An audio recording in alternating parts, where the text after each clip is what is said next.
computer. Okay, I think we're recording. So, hello, John. Hello, Jonathan. How are you? I'm fine, thank you very much. Just been doing the exercises this morning, so all good. Good. Is that in your gym above the shops? No. I've got my own gym at home. I've got my turbo trainer. I've got running machine. I've got all my weights set out. I've been skipping in the garden. I've got my punch knits and everything. So I've got my own gym at home as well. Awesome. So today we're going to be talking about your idea that you've had, and you came to me about a week ago, I guess, a week and a half ago, with some thoughts. And so I think rather than me try and give a summary, what about if you give an overview of what it is that what happened that triggered the thoughts that triggered the idea? What's going on? So my wife, she was a preschool teacher, and she was working as a preschool teacher.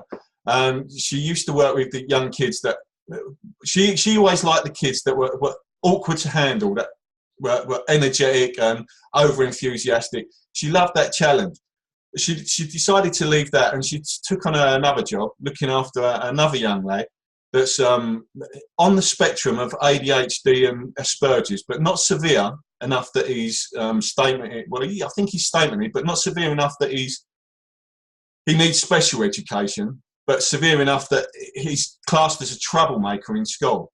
So my wife's gone in and she started picking up the young lad from school and looking after him, and she noticed some things that the parents were missing out on and the school were missing out on. Like the young lad, he'd be left in the corridor just to play Lego and that all morning. And he was only in school for a morning. And then in the afternoon, she'd pick him up and say, "What did you do in school all day?"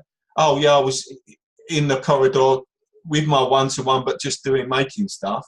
And then when the kids went out to play, he was brought in the classroom. So he had no interaction with us. So he was never learning, which absolutely drove my wife crazy, because she knew how it worked. Because her son, he suffered from ADHD and Asperger's on that level as well. Not severe enough that he needed special education, but severe enough that he was disruptive.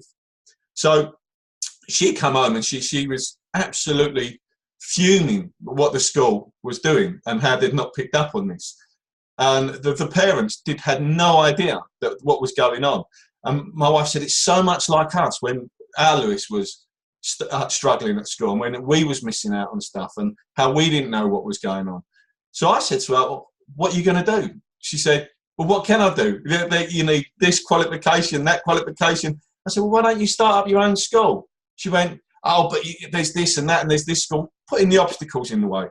So like me, I went to work that night, but it was winding me up. It was absolutely driving me crazy, because I'm the sort of person that if there's a problem, I like to find a solution, because it drives me mad if there's no solution. So I come back to my wife and I said, "Look, I need to sort this out. You give me the ump now. How can I?" So I went away. What people don't know about me is in my previous life, before I was doing the job I'm doing now, and one of the jobs I used to do, I was an engineer, a security engineer for. I used to do anti-terrorist alarms and stuff like that. So I always had I was always okay with technology, and I thought, how can I change the situation what she's in? So I come up with an idea of some technology to reduce the resistance between parent and school, and that's where I am now. So I come up with this idea of this technology, and I got onto you about it, and you thought it was a good idea, and that's why we're here now. So that's roughly the background. Okay, that's good. And so let's then get an overview of what it is that the solution or the technology is, but from the perspective of the problem in hand. So what do you think a potential solution could be?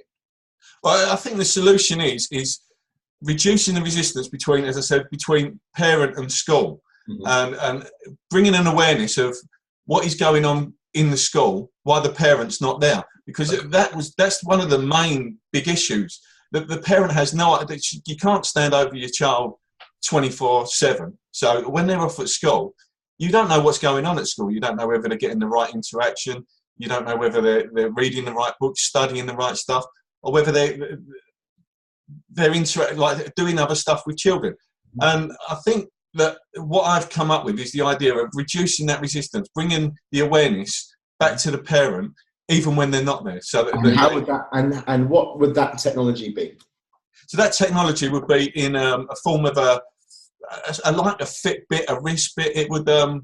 It would monitor what the child was reading, when the child was reading, where the child was in the schools at the time that the timetable was set out. It would listen out, not listen out, but it would become aware of interaction with other children, whether or not that child was playing with other children, whether or not that child was playing with other children in the right way, rather than just fighting and arguing. It would then relay all this information back to the parent, either of an evening or of a night. I mean, because parents, we're all working. Some of the parents now have 2 jobs. So actually finding time to pick up on what your child's doing, at this they could have a log and then realise. I mean, we do it for fitness. So you've got something like a Fitbit. I've just been reading loads of stuff from it. And we do it for running and everything. So what is most important to most parents is your child. It's that thing that you've made yourself. Yeah. And so there's these kind of wearable technologies that exist already, and there are many from companies such as Garmin and Fitbit, and there's Android Wear devices from Samsung and Motorola, and there's child marketed ones or child focused ones, and they seem to be around being able to track where your child is. So they seem to be safety focused. What would be different with this? And are you talking about actually creating a device like one of these trackers, or are you talking about creating an application that can go on to other trackers? Both. I think both. I think with the device would have to be set up that it would. So there's a lot of problems going on with Germany at the moment with the smartwatches and the privacy laws. Oh, the ban that they've had on smartwatches. Yeah. But this isn't that. This isn't putting the teacher under stress. It's not creating a snooping device. What it's more creating is the device would pick up tones, volumes. So if the child's raising its voice and where it's in the timetable it's supposed to be reading, well, it's being disruptive. So then the parent could go, okay, that day you was disruptive with the app technology. I'd say the app or the graph technology. So the other technology away from the watch, you could see, oh, hang on, you were supposed to be reading this book at this time, because maybe the teacher could scan the book, so that was the book your child was really supposed to be reading at that time. But you were screaming and shouting, and it got disruptive. I've got the red warning on my graph chart. So how can the parent then work with the child that night to create an awareness to say, look, you got disrupted then, how can we change that? So I guess you can, so there would be ways in which it could be heart rate censored, or it could be temperature related. So you could actually monitor stress levels as well, I guess. Yeah. And regardless of the type of tech needed for all of that, we just assume that there's technical ways of getting stuff sorted. I essentially, what I'm hearing is that you're talking about a way that parents can become more aware of the experience of their child during the time that they're not in the same vicinity. Yes. And then you can step in and help change the habits, because it's basically habits what we are. And you can then the parent, the mother or the father, could arrange more activities when they're with the child for more interaction. Like if your child, one of the signs of Asperger's and ADHD is that going off alone and wandering alone. Now, if you're monitoring your child in the playground and that child is not with other children and is just wandering around the playground, well, there's a warning sign straight away, and the parent could then pick up on that. Maybe the teacher's not aware of that. Maybe the teacher's not aware of even that child's being singled out because that child's slightly different from the rest of the children, not playing run-outs, not playing knockdown or ginger or whatever they play in the playground, and he's wandering off on his own. And even the teacher could have an awareness of that. Oh, hang on, little Billy's gone off.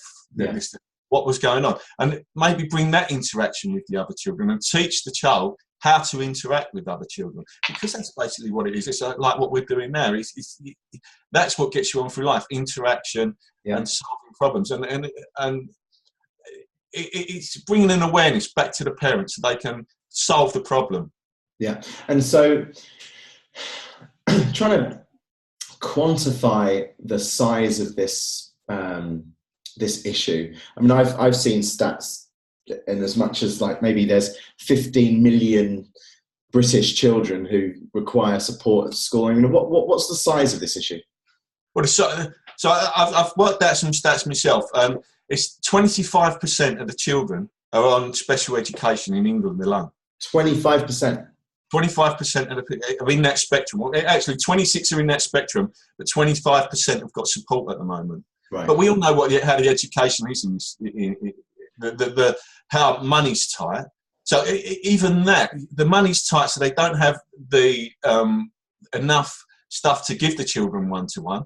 But if the parents stepped in of an evening and had an awareness as well, then they could step in and say, okay, look, she's not getting that. Maybe I could take this over at home and do a bit of this with the child. I mean, I must admit, I'm a big fan of parental accountability, and I think that there are my two biggest issues with the education system, to be honest, are in no particular order. One, the fact that there is some seemingly outsourced mentality that parents have for teachers, saying, well, as soon as I drop the child off, it's now your problem. And how I get my child back now is down to what you've done. And I'm concerned about that. And the second thing that I'm concerned about is the fact that despite the largely brilliant way that the creativity is nurtured in primary school, and open learning and understanding and immersive experiences, even philosophical discussion, as you go through education systems into secondary school, what happens is that there is some form of narrowing of focus down to becoming machine robots that have to produce secondary school results. And so out of the accountability and the detraction of creativity, there is an underlying issue which can come out of both of those things, and that is what happens for the children that fall through the cracks. So what happens to those that aren't necessarily brilliantly academic and aren't necessarily registered as having a known disability that's very well recorded? The bits and the part in between is the children that have a different learning style than what the school would think is normal, have a preference to being visual rather than numeric, and of course we are still at the very early stages of understanding human psychology, despite the fact that we all feel as if we know enough to even build our own artificial intelligence because we're that good.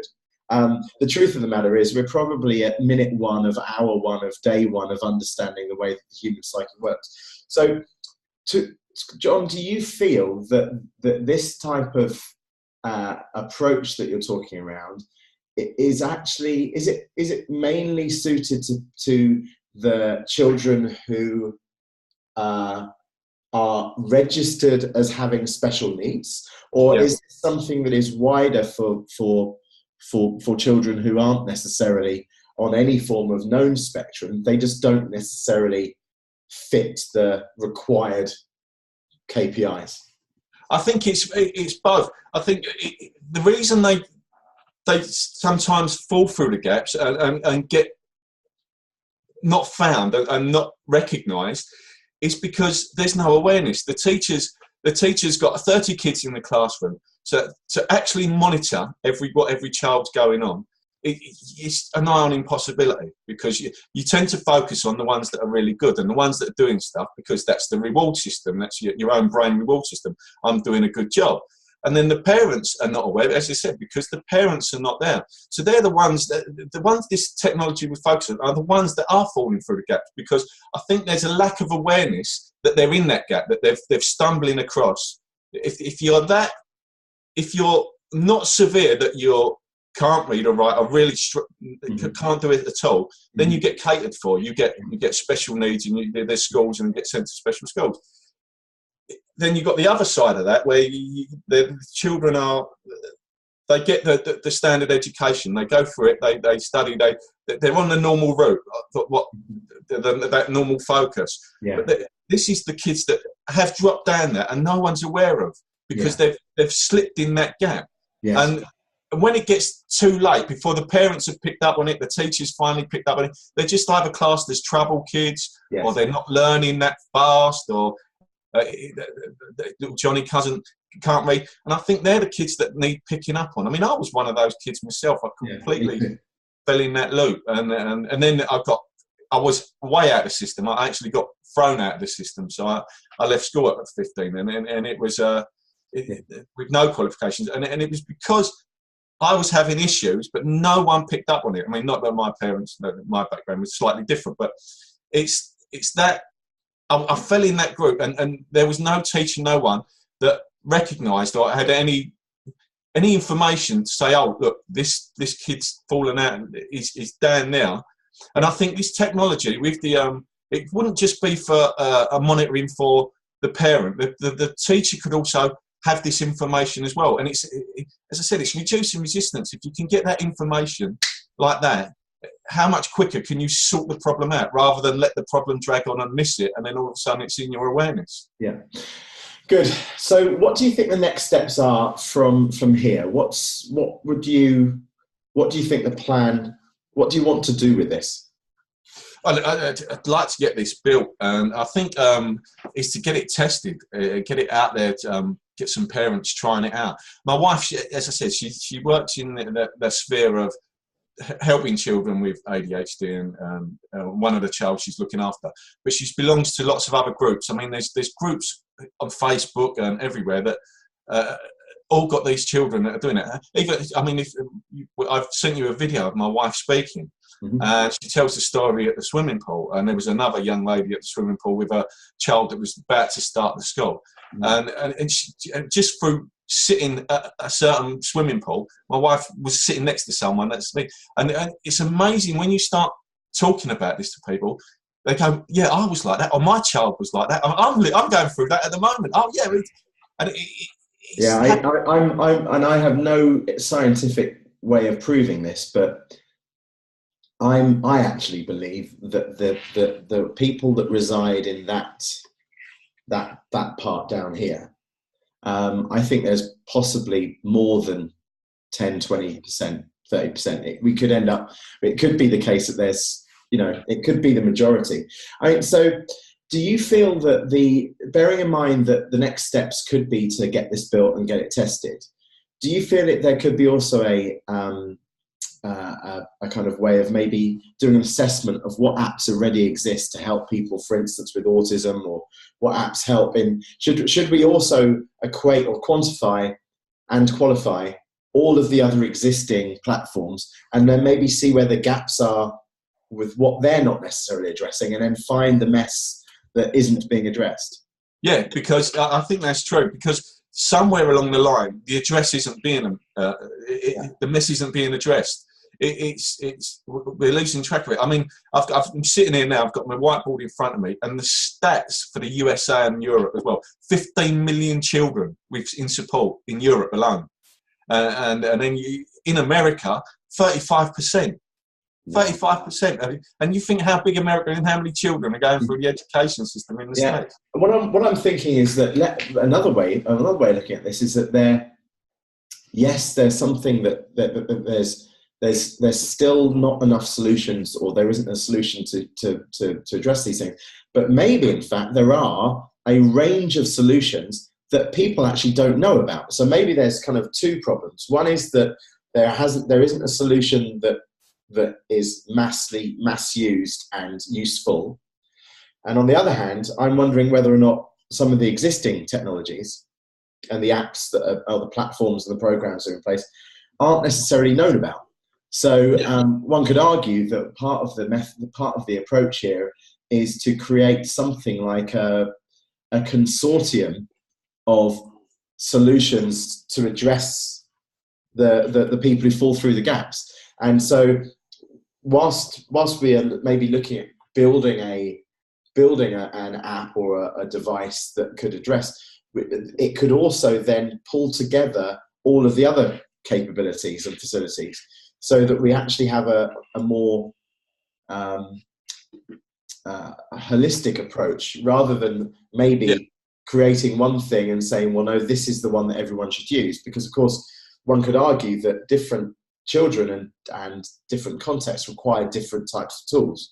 I think the technology and the design stuff, it's out there already in different formats as well. I mean, if you look at Fitbit and you look at Strava, they've already got, so they monitor your heart rate, they monitor where you are, they monitor. So this technology it just needs a bit of tweaking, a bit of changing, bringing, as you said, bringing in, looking for other apps and other designs that people that have done, and just synergizing. There's a word, synergizing all these technologies. Fitbit have already got the Fitbit out there that does the monitor and can do this stuff. And I'm just reading about they're monitoring your sleep as well now. And Apple have just stepped in. And I think that's where we need to do, rather than everyone compete. It's synergized, because at the end of the day, it's the children that are our future. I mean, they're the ones that are going to create the next future and move us on to the next place. So it's that what we need to do, synergize what we've got. The technology is just absolutely flying on a tremendous rate, and the technology isn't hard to do. I mean, I've sit here and I've drawn schematics already myself and researched and found stuff that you could already adapt to what's already about already. I think it's, as you said, it's synergizing everything that's out there, creating something that's best, and then convincing the hierarchy, the education system, that this will reduce the resistance between teacher and parent. And this could even reduce the resistance between the education system and teacher. Rather than the teachers sit there and going, I've got 100 reports to write out. If you've got the technology and it's being monitored, your reports are already being done for you. So which in turn creates less resistance for the teacher to work. So there's many applications that you can use this technology. Very good. Okay, I like this very much. It's a fascinating conversation as well. And I think the next steps would be I'm going to publish this video on 10 and on YouTube, and then we'll share that around, and then let's get some conversations going. I'll try and galvanize some conversations inside 10 as well. And then I think one part of that conversation will be around people's feedback about this, but also then we may be able to use that conversation to find other links of similar activities that could add to our thinking, which might then lead towards the consortium approach if needed. I'm of the mindset that, bearing in mind this is possibly a not-for-profit type approach, or maybe it is a for-profit approach. Bear in mind, of course, not-for-profit doesn't mean no one gets paid. In fact, to be honest, executives in not-for-profit organisations seem to get paid more than people in commercial organisations. But I think maybe there's a way of getting some helpers to work alongside you and me if I can help, but actually get some resource to help. I think from an investment standpoint, once the idea has actually been bottomed out and been validated, and the demand has been validated, teachers and parents and children have all been kind of liaised with, then I think there's either a crowdfunding Kickstarter-esque approach that could happen here, or there could be some private equity from people who would like to give back, and maybe there are some private equity investors who are even watching this video and saying, well, actually my son or my daughter or myself, I was in this situation. But anyway, first things first, I think sorry, Jonathan, just to butt in there. So one of the stats I've got up on my ball, if you're wondering about how much money is spent on this, in New Jersey alone, in America, £3.3 billion was spent on this, on kids with learning difficulties, in 1 year in New Jersey. $1 trillion is spent in 1 year in the United States. Wow. On this. As I said, I sent you a message the other day. The numbers, the figures are just absolutely astronomical. And as we said, they're the ones we know about. What about all the ones that are slipping through? Yeah. And if you couldn't. And that figure, sorry, when you're talking about the $1 trillion in the States, are you talking about $1 trillion spent by who? By the government helping people with special needs, or the government? By the government. The government's allocation to those with special needs. That's the National Centre for Education Statistics. That's where I got that information from. You can find it. Source. That's a valid, well cited, John Allen. Well cited. Good. Okay, so I'm going to now publish this, and let's get the conversation going and see what happens. I want to thank you for your time and your openness today, and also the fact that if anyone else is watching this with a vision that they feel could come to life, please do contact me on 10, and maybe there are other people who find that they've got ideas that could help this effort or other efforts. And so I really appreciate that. Synergize. Synergize. That's it. It's all about synergizationism. And that's the brand sorted, at least. So, right. I will leave you to it, John, and I will see you soon on 10, and let's kickstart this. Let's see what happens. Excellent. Thank you, Jonathan. Thanks, mate. Well done. Thank you. See ya. Bye.